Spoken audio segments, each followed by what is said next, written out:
You're listening to HowStreet.com radio, available online at TalkDigitalNetwork.com. Welcome to HowStreet.com radio, the online source for market opinions. Here is Jim Goddard. My guest is market historian Bob Hoye. He's the chief investment strategist for chartsandmarkets.com. He's speaking to us from Vancouver. Welcome back to the show, Bob. Yeah, hi, Jim. And we have a very nice sunny morning in Vancouver. And, hey, life's good. Oh, sunny, but it's -3. Oh, yeah, now it's cold. And then it's cold. Yeah, for here. The rest of Canada is saying, we'll take -3 any day. You know, when I was in Winnipeg, the company I was with shipped me to Winnipeg ages ago, and the low there, I recall, was 48 below Fahrenheit one morning, and I lived less than 10 minutes walk from the office, so I tell you that was a very quick walk.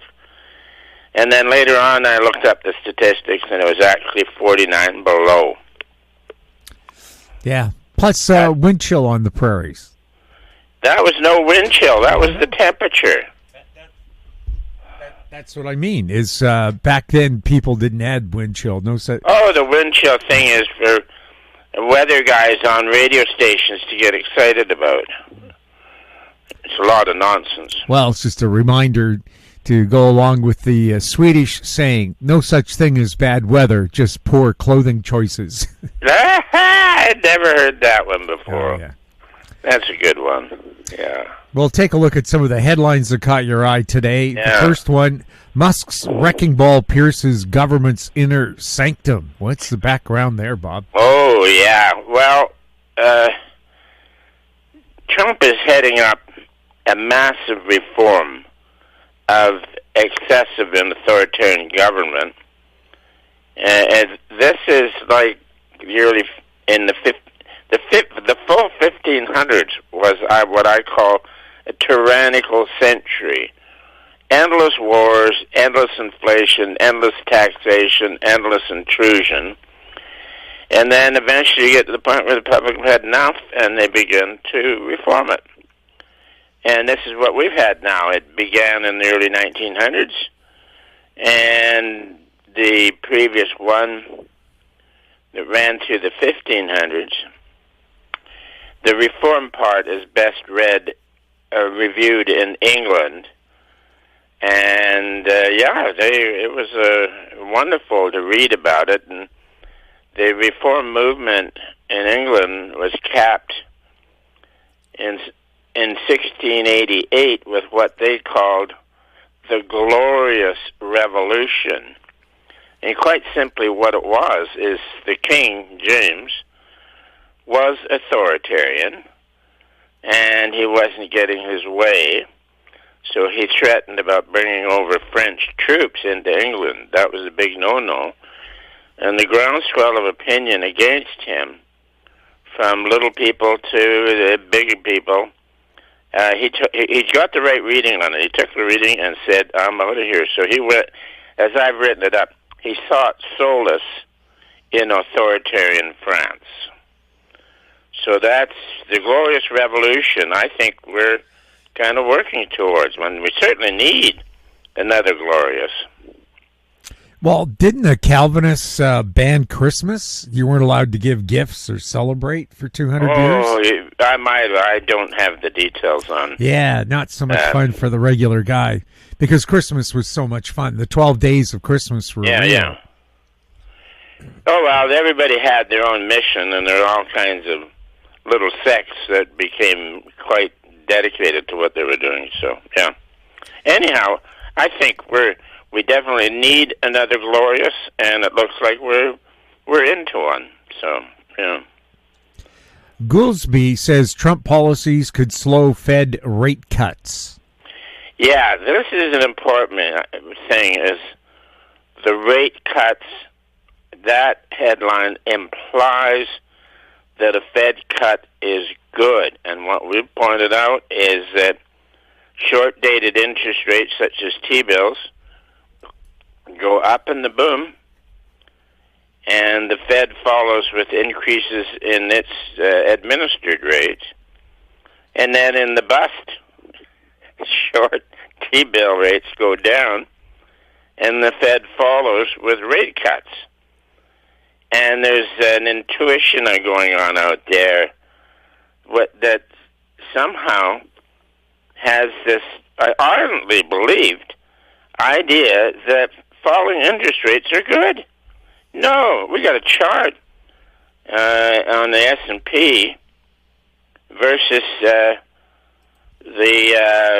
CPI inflation, and you look at it, and there's some points in there where there's maybe 3 months of sharply falling S&P.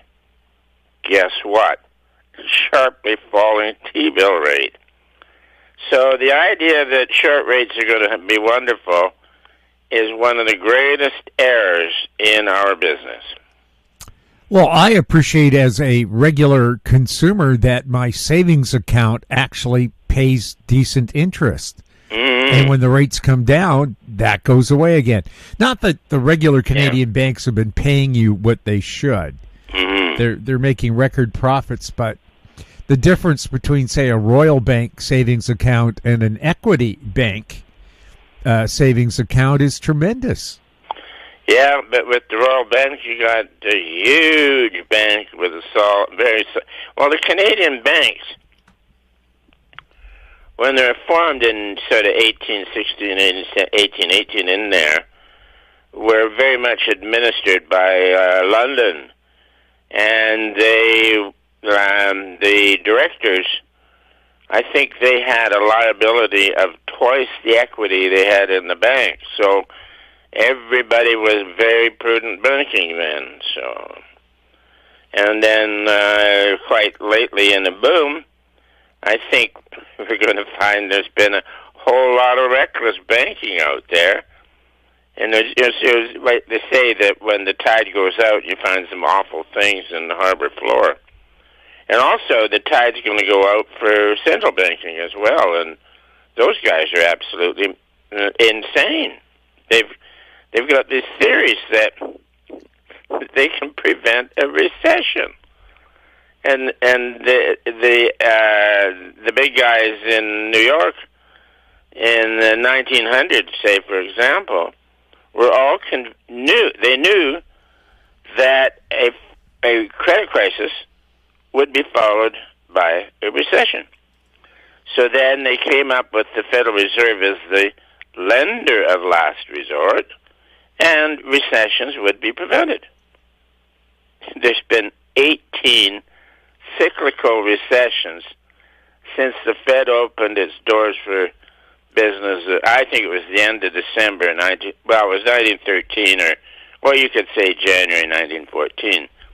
So in most disciplines, you have a hypothesis or a theory or whatever, and one failure is all that's needed to condemn it.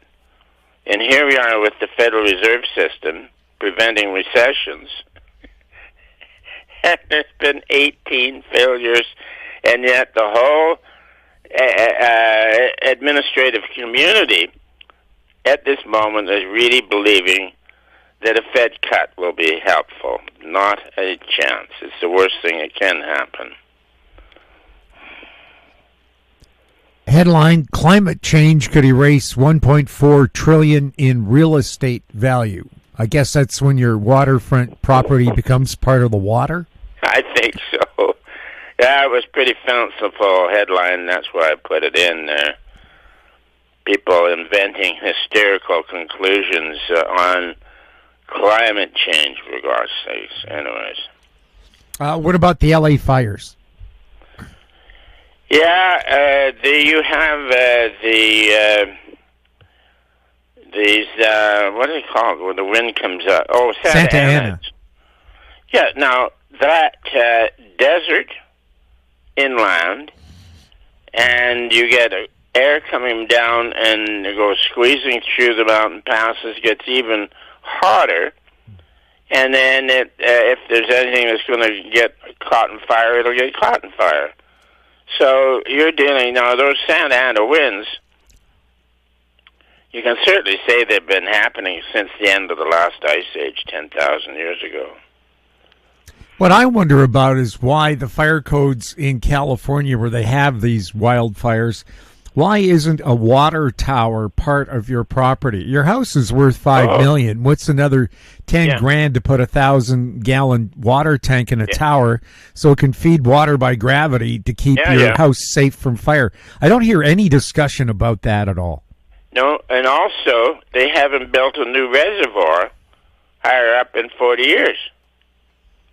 And there's been plenty of people saying, need more water, need more reservoirs, let's get with it. But then you got other people, saying, oh, you can't disturb the environment. So I think we're going into a period where practical ideas will begin to displace impractical ones. So, Friend of the show, John Kaiser, said his insurance in San Francisco has told him he can't renew his insurance unless he cuts down all the trees on his property. Oh, my gosh. Oh, that's something. Yeah. Well, again, fire prevention. And we have another headline here. State Farm Insurance seeks rate hikes in California to offset wildfire payouts. Oh, yeah. Oh, no, it gets expensive all around. I hope that the insurers' rates are only calculated for California, and they're not trying to offset it with increasing rates outside of California. The article didn't cover that. So, But they do have a giant worldwide pool for these. Yeah. Plus, they're saying rate hikes. A lot of people in California can't get fire insurance anymore. I guess so. Yeah. Oh, yeah, after that one, yeah. Yeah. We'll have more with Bob Hoye right after this. Don't miss out. Stay informed. Receive the HowStreet.com weekly recap with thought-provoking podcasts, radio, and articles delivered to your inbox. Sign up for the HowStreet.com weekly recap on our homepage at HowStreet.com. Welcome back. We're speaking with Bob Hoye. Headline from Bloomberg, China to levy tax on some commodities imported from the U.S. Oh, yeah, that's this protectionism with tariffs. And Premier Daniel Smith in Alberta got it figured out. The threat about a tariff increase by Trump was to get Mexico to stop sending the bad guys in, and to a lesser degree in Canada to stop sending the bad guys into the U.S. And Trudeau couldn't figure it out. And, of course, they hate Trump so much that he had to retaliate with talk of more tariffs, and rather than just fix the border. But actually, in the bigger business cycle, on a really severe contraction and everybody gets into hard times, that's when protectionism comes in, and they put in all kinds of laws banning imports and all that sort of stuff, and then Europe gets on the stick and bans from U.S. Mind you, Europe doesn't take as much from the U.S. as they should, but anyways, the real tariffs and protectionism will occur as global recession becomes more evident.